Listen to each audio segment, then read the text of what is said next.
das indagações da vida.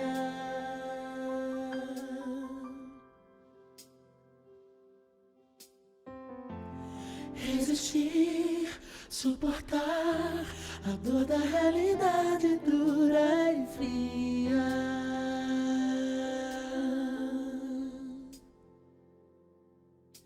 Com grandes ou pequenas coisas eu sou pó, que sem a água viva não teria vida. Eu reconheço, eu não mereço tal favor vindo de ti.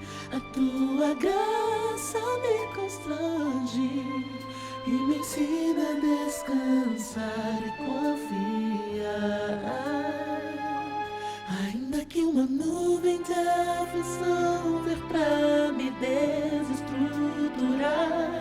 tudo coopera para o meu bem, tudo coopera para o meu bem. E mesmo que incontrolável seja a vontade de parar, tudo coopera para o meu bem, tudo entrego a Deus, pois Ele sabe o que faz.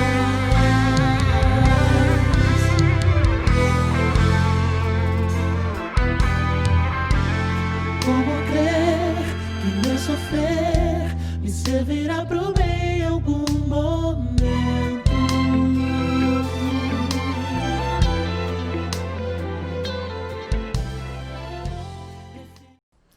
Meu querido, minha querida, um bom dia para você. Que o Senhor te abençoe sobremaneira nesta manhã. Nós chegamos ao último domingo do mês de maio.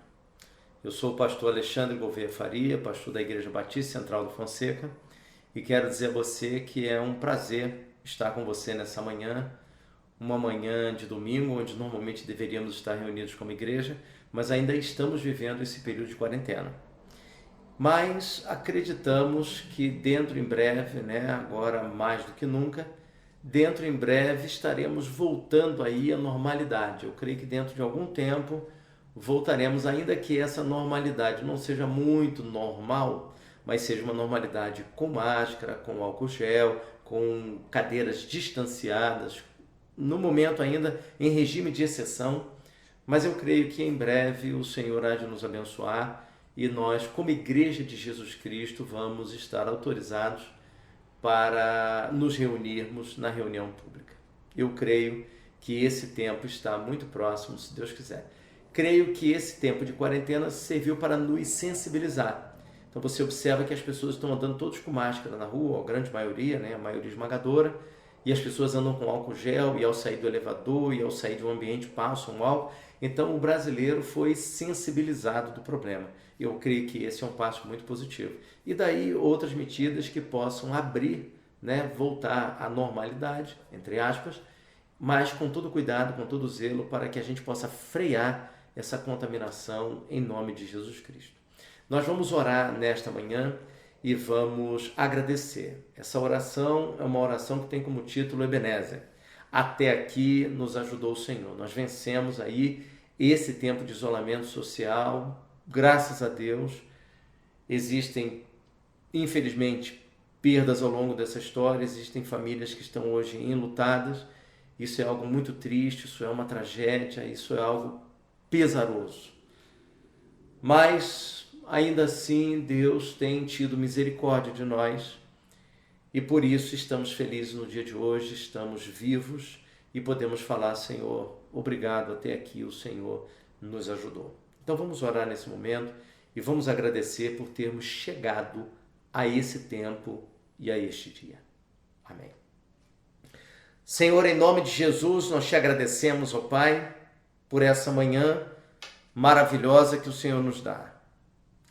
Te agradecemos, ó Deus, porque vivenciamos esse período de isolamento social, de quarentena, e esse período, ó Deus, foi um período muito difícil para todas as nações do planeta, mas para o Brasil eu creio que existem dificuldades adicionais.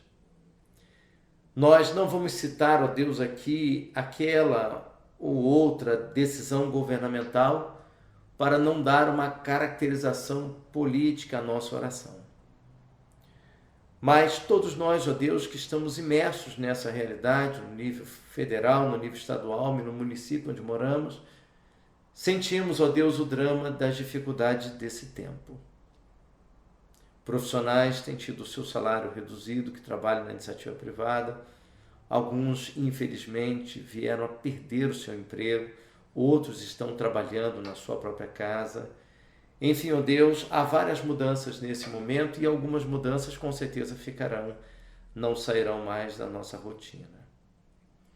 Senhor, mesmo tendo vivido um momento muito difícil e inédito para a nossa geração, ainda assim, a Tua palavra nos diz que em tudo nós devemos dar graças, e é isso que nós fazemos nesta hora. Ainda que o nosso coração, ó Deus, tenha algumas lembranças desse período que não sejam tão agradáveis, ou saudade de alguém que não está mais conosco. Ainda que tenhamos enfrentado momentos como este, ainda assim nós te agradecemos, porque até aqui nos ajudou, Senhor. Se com sorriso ou com lágrimas, se com muita alegria ou alguma tristeza, se descansado ou cansado, se são ou enfermo, até aqui nos ajudou, Senhor. E nós, nesta manhã, te rendemos graças, porque podemos contar, ó Deus, com o teu amor, com a tua provisão para este momento da história do nosso país. Em nome de Jesus Cristo, autor e consumador da fé, que nós oramos, hoje e sempre. Amém. Nós vamos, nesse momento, ter um louvor, um momento de adoração. Então eu peço a você que se concentre, que participe desse momento e não permita que nada na sua residência ou no local onde você esteja te atrapalhe nesta hora, mas que você possa se concentrar naquilo que Deus tem para te falar através da mensagem cantada. Em nome de Jesus. Amém. No deserto de quem eu fui,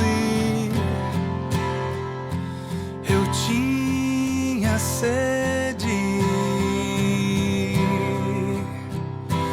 veio Cristo e tudo se fez diferente.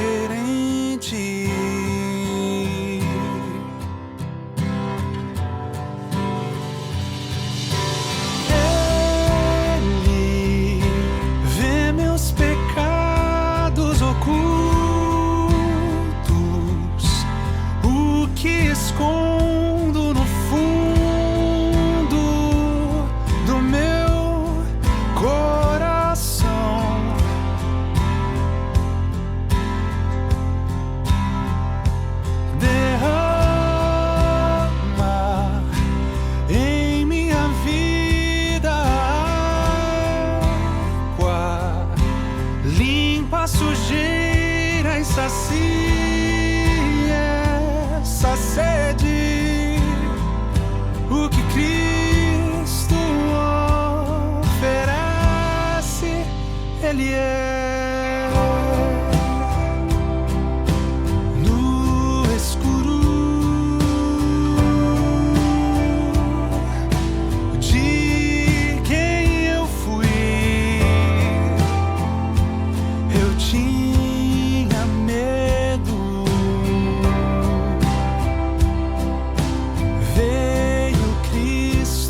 pecado do mundo,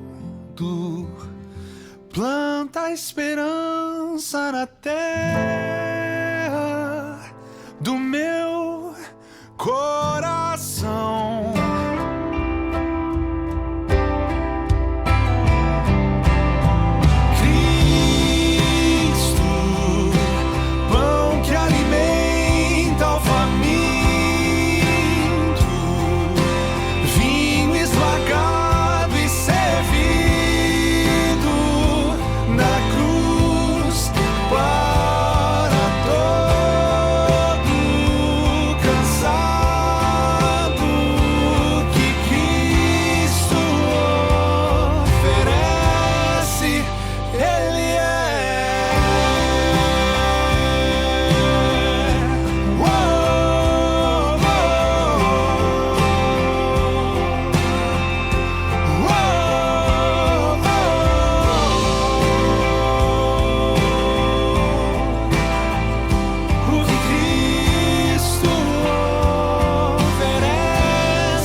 Meu querido, minha querida, depois de um louvor como esse, o nosso coração, ele sente a presença de Deus e é algo maravilhoso a gente tirar esse tempinho de manhã, é um tempo breve, pouco mais de 60 minutos, para a gente se concentrar naquilo que é celestial. Então a gente desligar um pouquinho da terra e a gente se concentrar no céu é muito bom. É muito bom. Em Tiago capítulo 5, lá no verso 16, ele vai dizer que a oração do justo, ela pode muito em seus efeitos. E Jesus também vai falar sobre a oração em Lucas capítulo 11, a partir do verso 1 até o verso número 4, Lucas 11, de 1 a 4, tem a versão lucana do Pai Nosso. O Pai Nosso aparece em Mateus e aparece em Lucas. Então, em Lucas tem a versão lucana do Pai Nosso. Em Mateus, é Mateus 6, de 9 a 15. E em Lucas, é Lucas 11, de 1 a 4. Nós vamos ler o Pai Nosso na versão de Lucas. E eu peço a você que acompanhe Lucas, capítulo 11, de 1 a 4.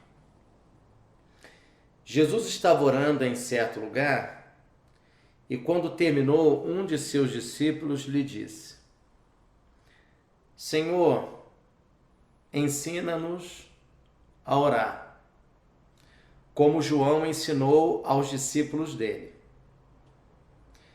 Ele então lhes falou: quando orardes, dizei: Pai, santificado seja o teu nome. Venha o teu reino. Dá-nos diariamente nosso pão do dia a dia. E perdoa-nos os nossos pecados, pois também nós perdoamos a todo que nos deve. E não nos deixes entrar em tentação, mas livra-nos do mal. Então, em Lucas 11, de 1 a 4, nós temos a versão do Pai Nosso redigida pelo evangelista Lucas. E quando termina a oração do Pai Nosso, na versão de Lucas, Jesus então conta uma parábola aos seus discípulos sobre um amigo que procura um vizinho à noite para pedir 3 pães. E essa parábola, ela está redigida do verso 5 ao verso de número 8. Então, eu gostaria de convidar você nesta manhã a nós examinarmos essa parábola e o que Jesus quis ensinar primariamente aos seus discípulos e também a nós, crentes, pessoas do século 21. O que tem lá que nos serve cá? Lucas capítulo 11, de 5 a 8, parábola do amigo inoportuno, do amigo inconveniente. Disse-lhes também: se alguém tiver um amigo e for procurá-lo à meia-noite, e lhe disser: amigo, empresta-me 3 pães, pois um amigo meu chegou de viagem e não tenho o que lhe oferecer. Então, nós temos nessa narrativa de 5 a 8, nós temos 2 realidades. Nós temos a primeira realidade ou a primeira cena, que é a súplica daquele que recebeu o visitante em sua casa. E na segunda situação, nós temos aquele que recebeu o pedido, que estava com a sua casa toda fechada, todos já estavam deitados, todos já estavam dormindo, e esse amigo então vai importuná-lo à meia-noite. Bem, ele recebeu um amigo que não avisou antecipadamente. Nós estamos na Palestina do século I depois de Cristo. Nesse período da história não existe padaria, não existe lanchonete, não existe Habib's, não existe nesse momento McDonald's, não existe nenhum tipo de lanchonete que pudesse satisfazer a necessidade dessas pessoas. Não existe self-service, não existe entrega de quentinha, não tem absolutamente nada disso. O pão não é necessariamente para matar a fome, mas o pão funcionava como garfo, como colher, para ajudar a pegar o alimento. Lembre-se que você está na Palestina do século I, então você não tem garfo, você não tem faca, você não tem colher, como nós o conhecemos hoje. Então as pessoas comiam como? Elas comiam exclusivamente com a mão e com um pedaço de pão. Então ele precisa de 3 pães, que era o suficiente para uma refeição. Não diz o texto se seria comido apenas esse pão ou se na verdade esse pão serviria para auxiliar a alimentação. Mas a verdade é que a pessoa chegou para visitar, não avisou antecipadamente, porque também não havia celular, não havia internet, não havia WhatsApp, não havia e-mail, não havia como mandar nenhum tipo de mensagem. Então a pessoa chega para visitar e o outro, que fez o pão de manhã, porque já que não tem padaria, então as próprias famílias confeccionavam o seu pão. Só que na hora que esse visitante chegou, aconteceu de provavelmente ter sido feito o pão de manhã e à noite não ter pão para se comer, para servir. O pão serviu de alimento durante o dia. Essa pessoa então vai até um outro morador, um vizinho que ele considera amigo, e isso à meia-noite. Repare, meia-noite lá não quer dizer meia-noite cá. Meia-noite lá, você se lembre, você está num mundo onde a iluminação dentro da casa não é com energia elétrica, é com uma lamparina que ficava acesa durante a noite, movida pelo azeite, e essa lamparina não tinha tanto poder de iluminação como nós conhecemos hoje da lâmpada incandescente ou da lâmpada fluorescente ou qualquer tipo de lâmpada. Então ficava ali alguma forma de iluminação para que as pessoas, se necessário for, precisassem pegar alguma coisa ou se locomover durante a noite. Então essa pessoa se levanta à meia-noite lá, seria aproximadamente 2 horas da manhã aqui, ou 3 horas da manhã aqui, ou seja, num horário em que as pessoas já foram dormir e já estão dormindo. Porque se você fala meia-noite aqui, tem gente que chega da escola, não nesse período de pandemia, é lógico, mas num período de maior normalidade, chega da escola ou chega da universidade às 11 horas da noite. e vai ler alguma coisa, vai se alimentar, vai tomar banho, vai preparar a roupa do dia seguinte, vai preparar a marmita do dia seguinte, enfim, vai para os seus afazeres, essa pessoa então vai dormir à meia-noite. Então não é muito difícil nós encontrarmos pessoas que vão dormir à meia-noite ou pessoas que vão dormir até depois da meia-noite, que não tem que acordar tão cedo, então não consegue dormir depois da meia-noite. Mas meia-noite aqui seria equivalente aproximadamente entre 2 e 3 horas da manhã no nosso ambiente, um horário que as pessoas geralmente, elas já estão dormindo. Um horário que seria considerado muito tarde. Já imaginou alguém bater na sua casa 1 hora, 2 horas da manhã, 3 horas da manhã? Vai prejudicar consideravelmente o seu sono. Talvez até você nem pegue mais no sono. Vá acordado e passe um dia inteiro com sono porque não conseguiu dormir mais. Pois um amigo meu chegou de viagem e não tenho o que lhe oferecer. Qual é a reação do amigo que recebe o pedido? O amigo recebe o pedido. Você não pode perder o foco de que essa parábola está intimamente ligada à oração do Pai Nosso que foi lida anteriormente, que foi falada por Jesus anteriormente. Então essa história tem um contexto literário, ela está dentro de uma estrutura literária que é antecedida pelo Pai Nosso. Então tem aqui alguma coisa sobre a oração. Agora, qual o aspecto da oração? Seria a perseverança, a insistência, a fé, a confiança? Qual o aspecto da oração que Jesus está tentando evocar, que ele está tentando ensinar ao contar essa parábola? Ela tem ligação com a oração, amém? Mas qual o aspecto da oração? Lembra? Em vídeos anteriores que nós começamos a falar sobre as parábolas, todas as parábolas, invariavelmente, elas têm o objetivo de falar sobre o reino de Deus. Então, parábolas, elas são, na verdade, imagens do reino de Deus. Algum aspecto do reino de Deus está sendo evocado, está sendo apresentado, para que os seus ouvintes pudessem entender. Essa realidade trazida por Jesus poderia ser melhor compreendida através de imagens, de parábolas, de ilustrações. Era a forma que o povo tinha de captar essa verdade, porque é algo que transcende a nossa mente e a nossa capacidade. Vamos lá, verso de número 7, a reação do amigo, do vizinho que recebeu o pedido e que já estava com a sua família toda recolhida. E se ele de dentro responder: não me incomodes, a porta já está fechada, eu e os meus filhos já nos acomodamos para dormir, não posso levantar-me para te atender. Você observe que ele está falando a verdade. Por que ele está falando a verdade?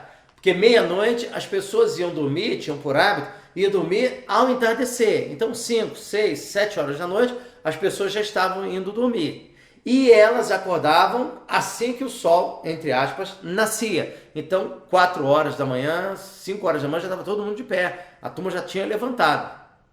Então, meia-noite é o horário que a família já está, literalmente, dormindo. 2. A casa não era a casa como nós conhecemos hoje. Uma casa que tem, às vezes, 2 quartos, 3 quartos. Existem casas que têm muito mais quartos. Aquela casa, a casa do homem do interior, do homem simples, era uma casa formada de um único cômodo. E nesse cômodo funcionava como quarto, funcionava como sala, e é onde a família deitava numa espécie de uma esteira e dormiam todos ali. Não havia a cama como você conhece hoje, não havia o abajur, não havia a lâmpada, a luz elétrica, nada disso. Então a família toda dormia no mesmo ambiente. Estendia-se uma esteira para cada um deles e eles dormiam numa esteira de palha, por exemplo. E a porta também não é a porta como nós conhecemos hoje, a porta com maçaneta, com fechadura. A porta era literalmente um pedaço de madeira em forma de porta que as pessoas colocavam no buraco que correspondia à porta. E ali elas colocavam 2 presilhas e colocavam um pedaço de madeira ou qualquer outra coisa atrás para funcionar como tranca. Então, levando-se em consideração que todos estavam dormindo no mesmo ambiente, Levando-se em consideração que havia apenas uma lamparina movida a azeite que ficava acesa a noite toda, mas que não iluminava tanto assim. Levando em consideração que essa porta era uma porta pesada, mesmo que o chefe de família conseguisse pegar sozinho, haveria a possibilidade dele arrastar aquela porta, bater no filho, bater na esposa, bater em outra pessoa que estivesse dormindo. Então é uma situação muito difícil dele acordar e atender esse pedido sem que ele incomodasse os demais dentro da casa. Então você veja que ele não está dando simplesmente uma desculpa esfarrapada, mas ele está literalmente apresentando uma situação que ele está vivendo naquele momento. Eu vos digo, aí é Jesus falando, eu vos digo que mesmo que não se levante para dar os pães por causa da amizade, da consideração, do sentimento, mesmo que não se levante pela amizade, em função da amizade, ele se levantará por causa do incômodo e dará quantos pães o outro precisar. Aí nós precisamos pensar nessa palavra que aparece no verso 8, a palavra incômodo. Que palavra é essa? Essa palavra no grego significa, na verdade, uma situação vexatória. Porque na Palestina, no Oriente, a questão de receber alguém, da hospitalidade, é algo encarado com o máximo de seriedade. Então, essa pessoa que foi à meia-noite procurar o vizinho, que ele considerava amigo, fazer o pedido de 3 pães, esse outro que recebia o pedido, ele ficava numa condição muito difícil, muito delicada, muito constrangedora para dizer não ao pedido. Porque a hospitalidade é encarada até hoje pelo oriental como algo de extrema seriedade. E nisso a pessoa que está pedindo está lá com alguém, um hóspede, e esse hóspede precisa ou do pão para comer o alimento que tem lá, ou talvez o único alimento que ele terá para comer é o pão, se esse daqui ceder os 3 pães. Se esse daqui não ceder os 3 pães, talvez a pessoa que chegou de viagem vai passar a noite com fome. Você observa que esse que recebeu o pedido, ele não disse que não tinha o pão. Ele disse que havia uma situação difícil para ele se levantar, porque estava a família dormindo, porque a porta já estava no lugar, porque todos estavam deitados no mesmo ambiente, e ele podia incomodar, podia acordar alguém para poder atender. Mas Jesus diz que ele vai atender por causa do incômodo. Que incômodo é esse? Se ele não atender pela amizade, ele vai atender pelo incômodo. Na verdade, essa palavra no grego, no original, ela estava ligada a uma situação muito vexatória, uma situação de vergonha, de desprezo.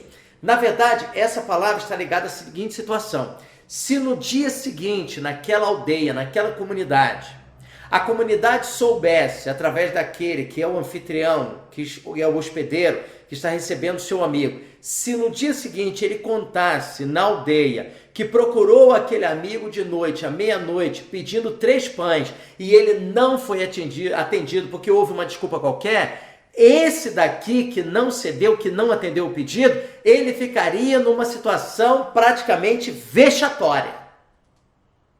Ficaria numa situação difícil até mesmo para conviver ou continuar morando naquela aldeia. Então Jesus está dizendo, olha, ele talvez não atenda pela amizade, mas ele vai atender pela condição vexatória que ele vai ficar a partir da manhã seguinte, se aquele que pediu o pão, ele não ceder. Então, tente entender, ele não vai atender única e exclusivamente pela amizade, pela consideração, pelo carinho, pelo apreço, pela dificuldade do outro ou pela fome do terceiro. Não, Jesus está dizendo, olha, ele vai atender pelo incômodo que ele está vivendo, pelo fato de no dia seguinte a aldeia, a comunidade, vir a saber que ele não deu os 3 pães e ele ficar numa situação de humilhação, de constrangimento, vexatória dentro daquela comunidade. Então, de alguma forma, Jesus está dizendo que o pedido será atendido. Talvez não na motivação de acordo com quem pediu, que acreditava que seria dado pela amizade, mas será dado por um incômodo, por um constrangimento. Mas ainda assim será dado. E Jesus termina o verso 8. E dará quantos pães o outro precisar. Ou seja, para que ele não se sinta constrangido na manhã seguinte, pelo fato de quem pediu contar que ele não cedeu, Jesus diz, olha, ele não só vai ceder, ele vai levantar, como ele também vai ceder quantos pães forem necessários, de acordo com aquilo que ele tem à sua disposição. O que Jesus quis mostrar com essa parábola? Ele está falando de pedido, ele está falando de súplica, ele está falando de alguém para outro alguém, e está falando que esse outro alguém vai atender. O que ele quer nos ensinar nessa história? Vamos ver a interpretação que o próprio Jesus vai dar? Verso número 9. Por isso vos digo, pedi e vos será dado. Buscai e achareis. Batei e a porta vos será aberta. Pois todo o que pede, recebe. Quem busca, acha. E ao que bate, a porta será aberta. O que o verso 9 e o verso 10 não estão falando? Ué, pastor, não deveria ser o que eles estão falando? Não. Primeiro, vamos focar no que o verso 9 e o verso 10 de Lucas 11, na explicação, na aplicação da parábola, o que esses versos não estão falando. Eles estão falando sobre oração. Eles estão falando sobre pedido, sobre súplica a Deus. O que eles não estão falando? Eles não estão falando sobre perseverança do pedinte, perseverança do adorador, perseverança daquele que tem fé. Esta aplicação de Jesus não está falando sobre perseverança. Ele não está dizendo assim, bata, bata, bata, bata, bata e abrir-se-vos-á. Peça, peça, peça, peça, peça insistentemente e vos será dado. Não! Preste atenção. A parábola é sobre oração. A explicação de Jesus é sobre oração. Mas eu e você temos que prestar atenção à ênfase que o Filho de Deus está dando. Qual aspecto do reino de Deus ele está trabalhando? Oração. Qual a ênfase do assunto oração que ele está trabalhando? Esse é o desafio. Então vamos lá. Por isso vos digo, pedi e vos será dado. Não está falando, pedi, pedi, pedi, pedi e vos será dado. Não está enfatizando a ideia de perseverança, de insistência. Ele está dizendo simplesmente, olha, peçam, pedi e vos será dado. Buscai e achareis. Batei e a porta vos será aberta. Batei e a porta vai ser aberta. Ele não diz bata, bata, bata, bata, insista, chute a porta, empurre, que ela vos será aberta. Não, bata e ela será aberta. Verso número 10. Pois todo o que pede recebe, quem busca acha, e ao que bate a porta será aberta. Se nós fizermos uma comparação com Lucas capítulo 18, de 1 a 8, tem ali a parábola da viúva persistente, do juiz iníquo. Então, naquela parábola de Lucas 18, de 1 a 8, aquela parábola é também sobre oração. E essa parábola que Jesus contou do amigo inoportuno também é sobre oração. Então, as duas parábolas estão trabalhando a mesma temática, um assunto voltado para o reino de Deus. Lembre-se, todas as parábolas têm por objetivo ser uma imagem do reino de Deus, mostrar aquilo que nós desconhecemos através de imagem, através de história, através de exemplos, através de ilustrações. Então, quando ele conta em Lucas 18, de 1 a 8, a parábola da viúva persistente, a parábola do juiz iníquo, aquela parábola é sobre oração, da mesma forma que do amigo inoportuno. Só que essa parábola da viúva é uma parábola sobre perseverança, sobre persistência, sobre insistência, sobre não desanimar jamais. Mas essa parábola do amigo inoportuno não é sobre perseverança, não é sobre insistência. Essa parábola é sobre a bondade de Deus. A parábola de Lucas 18 da viúva, a parábola do juiz iníquo, da viúva que persiste, é uma parábola que nós podemos dizer assim, que a ênfase dela é de baixo para cima, ou seja, a ênfase dela está na perseverança daquele ou daquela que crê, que deposita sua confiança em Deus. A parábola do amigo inoportuno é uma parábola, se assim podemos dizer, de cima para baixo, ou seja, a ênfase dela não é sobre perseverança, a ênfase dela é sobre a bondade, a graça, a misericórdia de Deus, a prontidão de Deus em nos responder, a prontidão de Deus em nos abençoar. Essa é a ideia da parábola. Porque o tema dessa reflexão,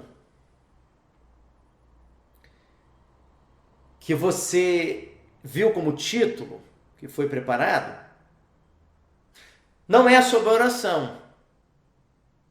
O título é uma pergunta: quem é Deus? Se nós fôssemos fazer a pergunta de qual é o Deus verdadeiro, então nós teríamos que afirmar que o Deus verdadeiro é o Pai de nosso Senhor e Salvador Jesus Cristo, o Deus que se revelou em Cristo. Então esse é o Deus verdadeiro. Mas a pergunta não é qual é o Deus verdadeiro. Nós cremos que é o Pai de nosso Senhor e Salvador Jesus Cristo. É a nossa confissão de fé. A pergunta desta reflexão é: quem é esse Deus? Quem é o Deus verdadeiro? O Deus verdadeiro é o Deus que nos abençoa, é o Deus que age com graça sobre a nossa vida, é o Deus que faz um favor que nós não merecemos, é o Deus que atende a nossa súplica, é o Deus que ouve a nossa oração. E você fica imaginando quantos idiomas existem no mundo, quantos dialetos, e não há troca de pedidos. Imagine você se uma moça está pedindo a Deus um namorado, um servo do Senhor, e se o rapaz está pedindo uma namorada e Deus troca os pedidos, dá a ela a namorada, dá a ele o namorado, coisa que eles não querem. Ele quer uma namorada e ela quer um namorado. Não acontece isso, não há troca de pedidos, mesmo que as línguas sejam totalmente diferentes. No momento em que é dia aqui, nós estamos acordados, então nós estamos orando, nós estamos exercendo a nossa espiritualidade, mas do outro lado do mundo é noite e as pessoas estão dormindo. Amanhã ou à noite nós vamos estar dormindo e pessoas do outro lado do mundo vão estar orando em idiomas que nós não fazemos a mesma ideia, em mandarim, em japonês, em hebraico e por aí vai, em árabe. E línguas que nós, a maioria do brasileiro esmagador, nós não conhecemos, nós não entendemos. Mas você perceba que não há troca de pedido. Deus sabe exatamente qual é o pedido de um japonês, qual é o pedido de um americano, qual é o pedido de um boliviano, de um argentino, de um brasileiro, de um alemão, de um escocês, de um sul-africano, de um português, de alguém que mora na Zâmbia Ou seja, não há troca desses pedidos, porque Deus conhece o idioma, Deus conhece o coração, Deus conhece a impressão digital de cada um de nós. Ou seja, esse Deus a quem nós nos aproximamos através de Jesus Cristo, o único caminho para Deus, é o Deus de toda graça, é o Deus que tem prazer em nos abençoar, onde nós batemos a porta e ela se abre, nós pedimos e Ele dá. Ou seja, Jesus está mostrando a cada um de nós que o Deus que nós cremos, o Deus revelado por Ele, é o Deus de toda bondade. É o Deus de toda bondade.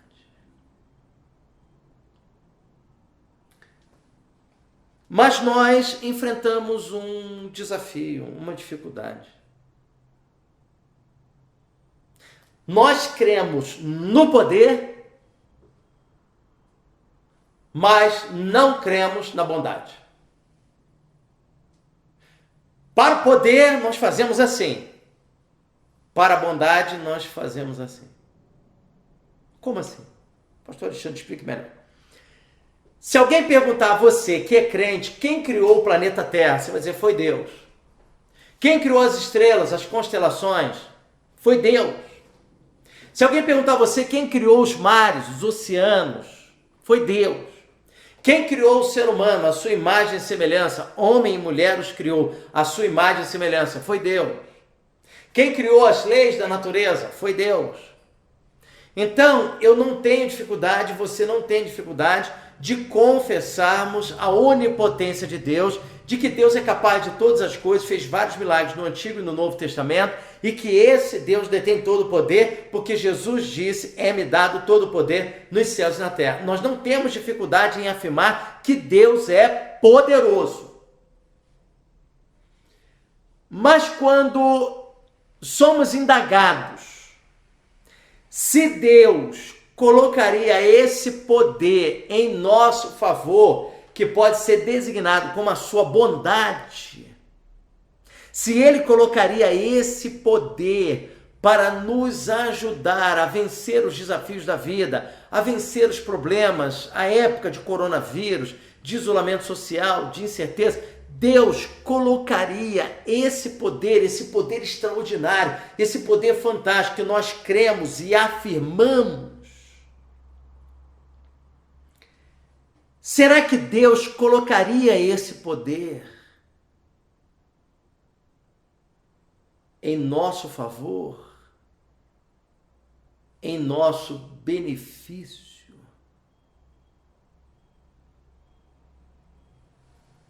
Você veja bem que nós, quando terminar o período de isolamento social, quando as nossas autoridades municipais e estaduais começarem a autorizar, em alguns lugares até já estão autorizando, mas em outros não. Então, quando todos os lugares, todas as cidades começarem a autorizar as reuniões das comunidades de fé, as reuniões religiosas, que são todas iguais perante a lei, recebem o mesmo tratamento, então, quando for liberada a reunião religiosa, independente da religião, e no nosso caso evangélicos, quando tivermos a notícia de que está liberado e como igreja de Jesus Cristo, poderemos nos reunir novamente, encontrar os nossos irmãos, rever pessoas amigas, adorarmos a Deus juntos como comunidade, como está previsto no Novo Testamento no primeiro dia da semana.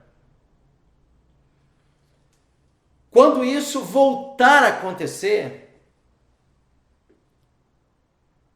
nós estaremos presentes no culto, na primeira vez do retorno, nós estaremos felizes pelo fato de estarmos adorando e pelo fato de reencontrarmos irmãos, pessoas queridas, que semanalmente vemos e a gente não se cansa.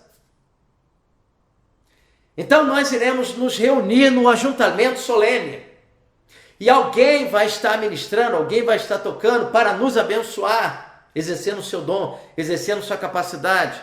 E aí nós cantaremos com muito entusiasmo, com muita alegria, sobre o poder de Deus, sobre a autoridade de Deus, sobre a graça de Deus, sobre o amor de Deus.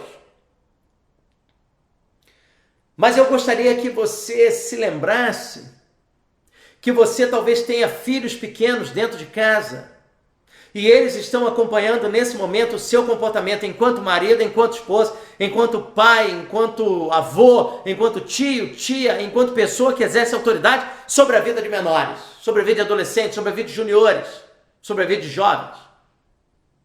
E se nesse momento de pandemia, de coronavírus, de isolamento social, de quarentena, de incerteza, de doença, de morte, se durante esse momento, dentro da sua casa, você está vivendo esse momento sem fé, sem alegria, sem confiança em Deus, sem oração, sem leitura da palavra, sem louvor, quando você voltar e estiver dentro do templo, na primeira oportunidade que te for possível, e você estiver adorando e o seu filho estiver do seu lado, e você estiver cantando sobre o poder de Deus, que o mar se abre e a gente atravessa, e Deus é milagroso, e Deus tem poder, e Deus ressuscita, e Deus cura, e o seu filho estiver do lado, ele vai se lembrar que durante o período de quarentena, nada do que você cantou foi verdade.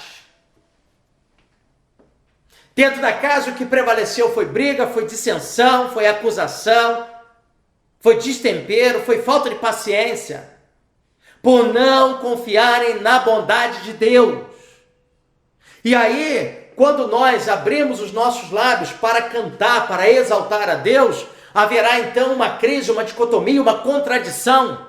Nós cantamos aquilo que nós não cremos, porque não vivemos isso durante o período de quarentena. Foi um desastre dentro da nossa casa. Existe uma série de sequelas desse período, pela falta de amor que houve dentro do lar. Então, nós vamos cantar quando voltarmos para o primeiro culto pós-quarentena, pós-isolamento social, e nós vamos cantar com os nossos lábios, com a boca bem aberta, com o pulmão bem cheio de ar. Nós vamos cantar exatamente aquilo que nós não cremos. E aquilo que nós verdadeiramente cremos, que foi o que aconteceu na casa durante a pandemia, aí nós não cantaremos. Porque não dá para cantar o que aconteceu lá dentro da igreja.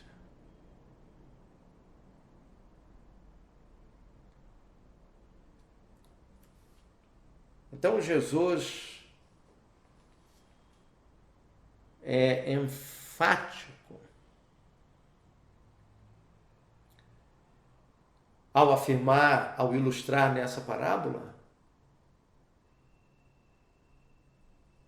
que crer em Deus, crer que Ele existe, é muito bom, mas até os demônios creem.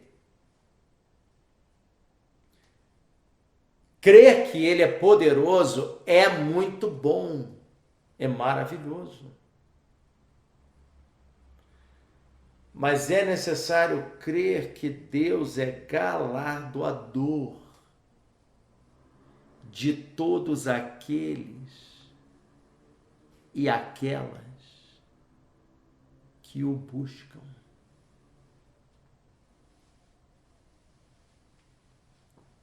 O Deus que nós cremos e reverenciamos, Ele é bom e a sua benignidade dura para sempre. Vamos continuar? Verso de número 11. Agora Jesus faz uma pergunta, ou várias perguntas, aos seus contemporâneos. Versos 11 e 12 são perguntas que nunca poderão ser esquecidas.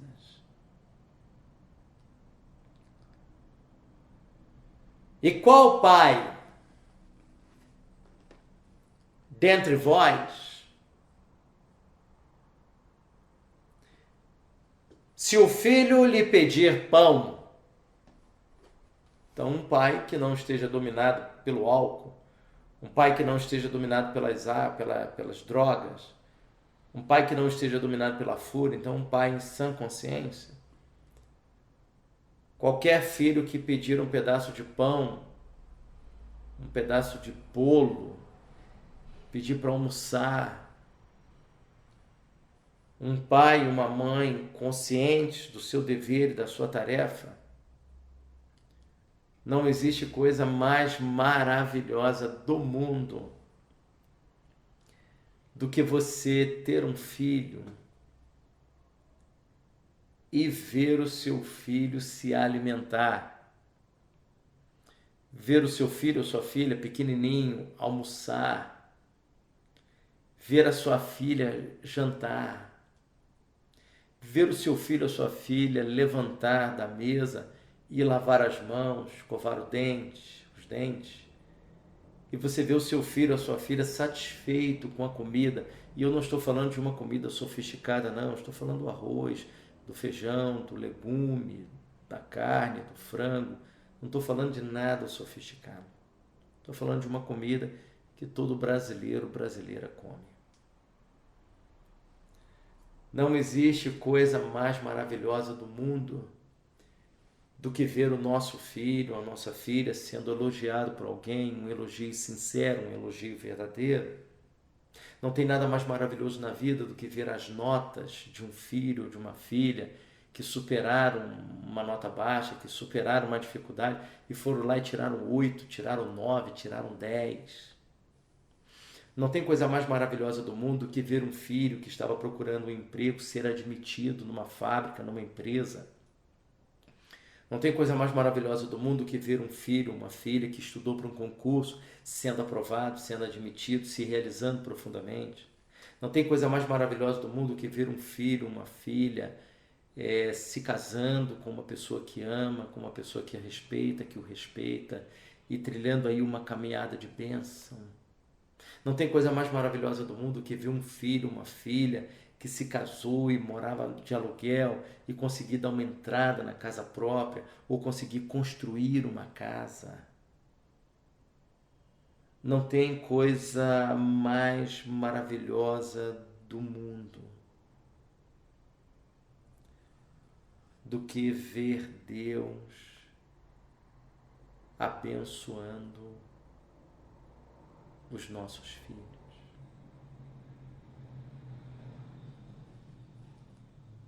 Qual pai que, se o filho ou a filha lhe pedir pão, lhe dará uma pedra? Você, como pai, como mãe,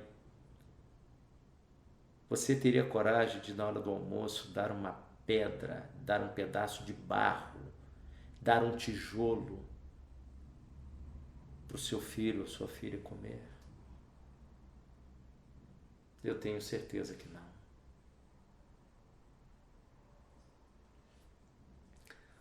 Ou qual o pai ou qual a mãe que, se o filho lhe pedir peixe,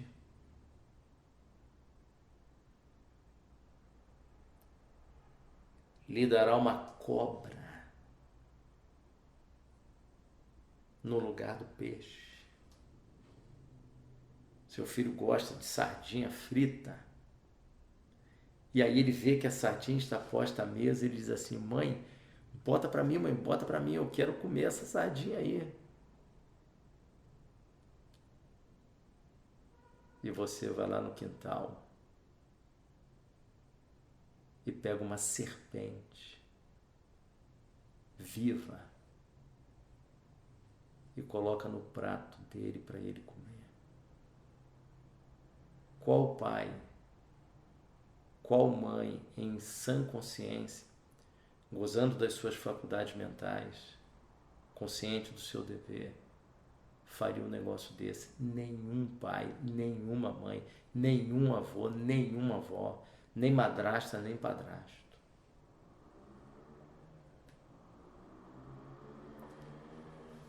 Ou se pedir um ovo, se o seu filho te acordar 10 horas da noite, for lá na sua cama, você está deitado com a sua esposa, seu filho vai lá, ou a sua filha, vai lá e te puxa: pai, eu não jantei direito, pai, eu comi só um pouquinho, eu estou com uma fome, pai. E hoje, pai, mamãe comprou um ovo. Pai, faz um ovo cozido para mim. Eu duvido você não levantar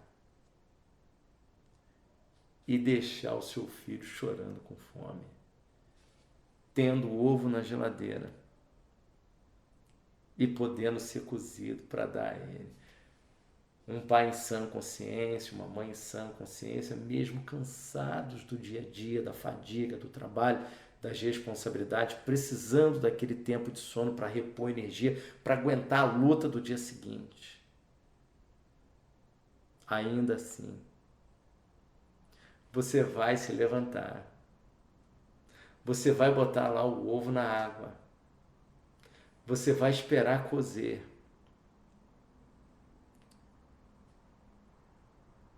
E você vai esfriar.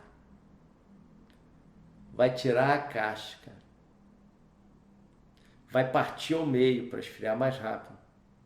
Vai lembrar o seu filho, sua filha, olha, tá quente. Tá arriscado em daí lá na cozinha pegar um solzinho. E ele ou ela tendo comido ali um ovo cozido ou dois. Depois vai lá, lava um pouquinho para não dar bichinho na boca. E vai dormir. Por mais que você esteja cansado ou cansada. É gratificante ver um filho satisfeito. Ver uma filha satisfeita. Não satisfeito ou satisfeita com aquilo que é errado, mas satisfeito ou satisfeita com aquilo que é certo.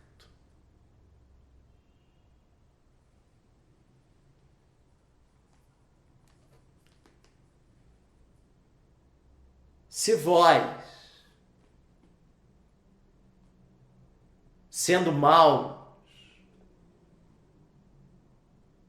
sabeis dar boas coisas aos vossos filhos,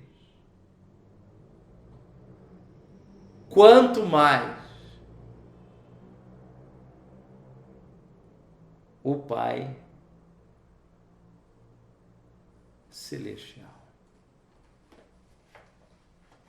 Então, se nós, que somos maus, fomos atingidos pelo pecado, a nossa natureza foi corrompida, e ainda que creiamos em Cristo, continuamos a ser simultaneamente justos e pecadores.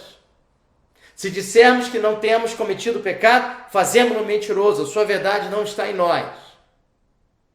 Se nós, seres falhos, conhecemos os nossos erros, conhecemos as nossas falhas, não conseguimos acertar o tempo todo, temos sentimentos às vezes obtusos em nosso coração, escusos, vontades que não podem ser reveladas. Se nós, eu e você, se nós, sendo maus, sabemos dar boas coisas que alegram, que abençoam a vida dos nossos filhos, que fazem eles sorrir, que produz alegria em seus corações. Então, se nós, que somos maus, conseguimos abençoar a vida de nossos filhos, Jesus pergunta, quanto mais Deus, que não tem em si nenhuma maldade, que não tem em si nenhum pecado, que não tem em si nenhuma transgressão, nos lábios de Jesus nunca foi encontrado um dolo, um engano, uma falsidade, um desejo conflitante.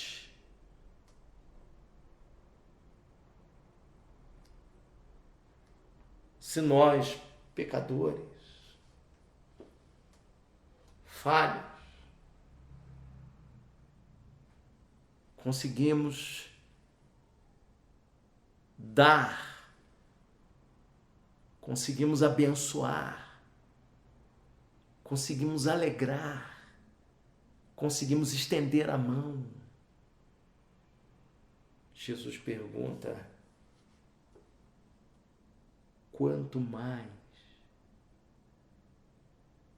Deus. Então, Jesus está dizendo, se vocês pecadores. São capazes de fazer o bem que eu alistei aqui, que ele cita. Imaginem vocês o Pai Celestial, que segundo João, esse Deus, que é o Pai de Jesus Cristo, esse Deus será definido por João como sendo amor. Deus é puro amor que transborda.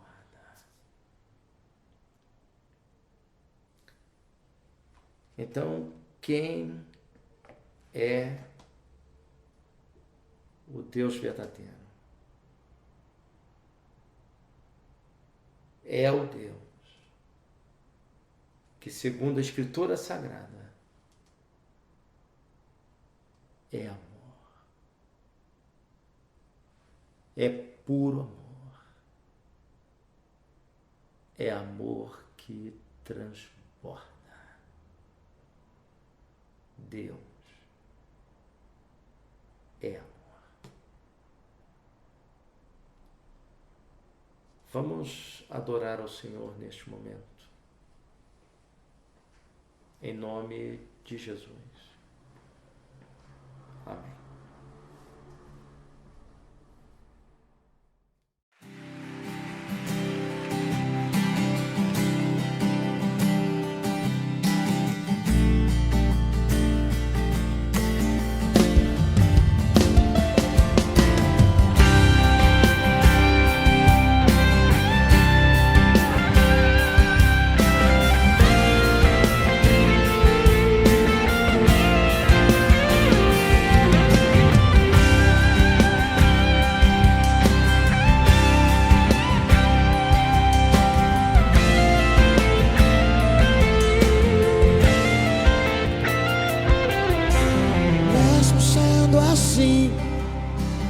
Pobre pecador, Deus me ama. Mesmo sendo falho, mesmo sem merecer, Deus me ama. Se estou forte, se eu estou de pé, Deus me ama. Se estou fraco, se eu estou caído, Ele não deixa de me amar. Ei! Sem o seu amor, sem o seu perdão, O que seria de mim? Deus me amou tanto, Deus me amou tanto que entregou seu filho pra morrer em meu lugar. Canta, bebê! Canta, bebê! Deus me ama e o seu amor é tão grande e incondicional. Deus me ama e Ele está sempre de braços abertos pra mim. Onde estão os gratos pelo amor de Deus? Pelo amor de Deus,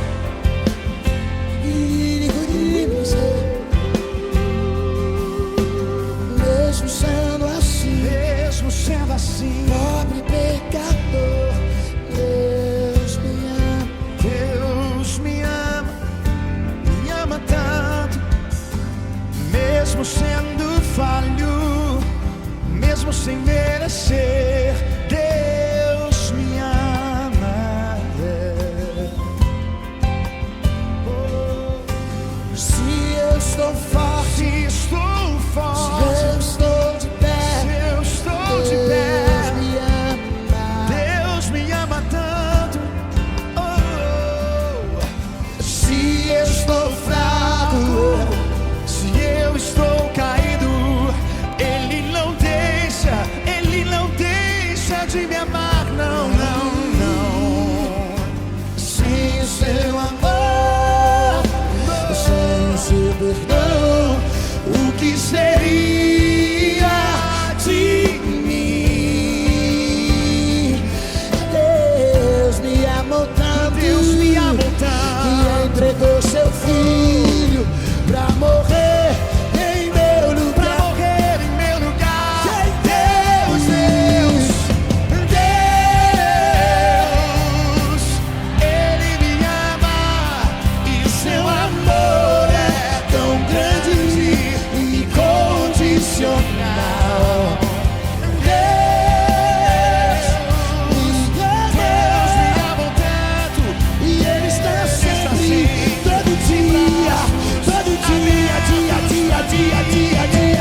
querido, minha querida, muito obrigado por você ter nos acompanhado nesta manhã.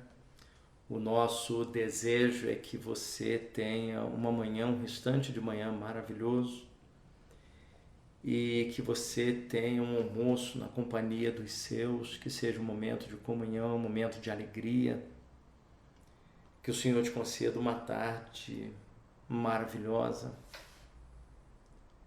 E não se esqueça daquilo que nós conversamos aqui. Guarde no seu coração. Deus é amor. Eu quero convidar você a dar um joinha lá no vídeo, no nosso canal, para que outras pessoas sejam abençoadas. Se você ainda não está inscrito ou inscrita no canal, que você vá lá, se inscreva no canal, clica no sininho para você ser comunicado ou comunicada das publicações que haverá ali. Então, que você se envolva nessa obra.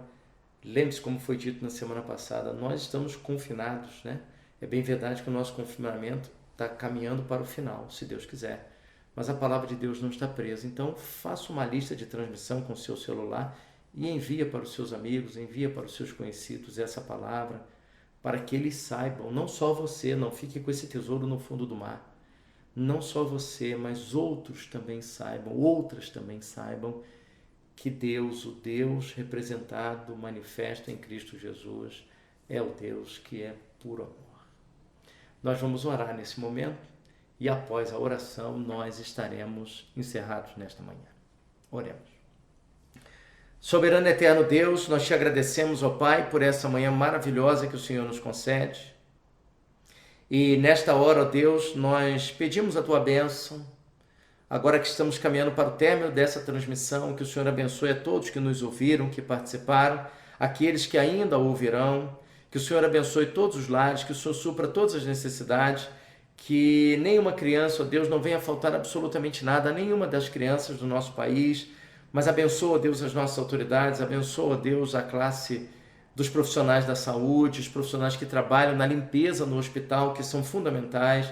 Abençoa, Deus, os profissionais que estão nas farmácias, nos supermercados, em todas as atividades que não cessaram, que não pararam durante esse período de pandemia.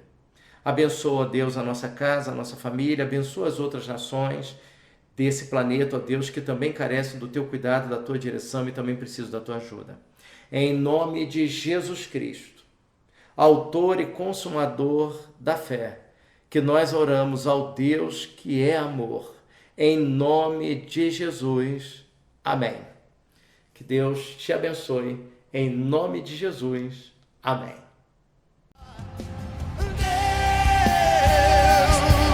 Deus me ama e o seu amor é tão grande e incondicional. Deus me ama e Ele está sempre de braços abertos pra mim. Onde estão os gratos pelo amor de Deus? Pelo amor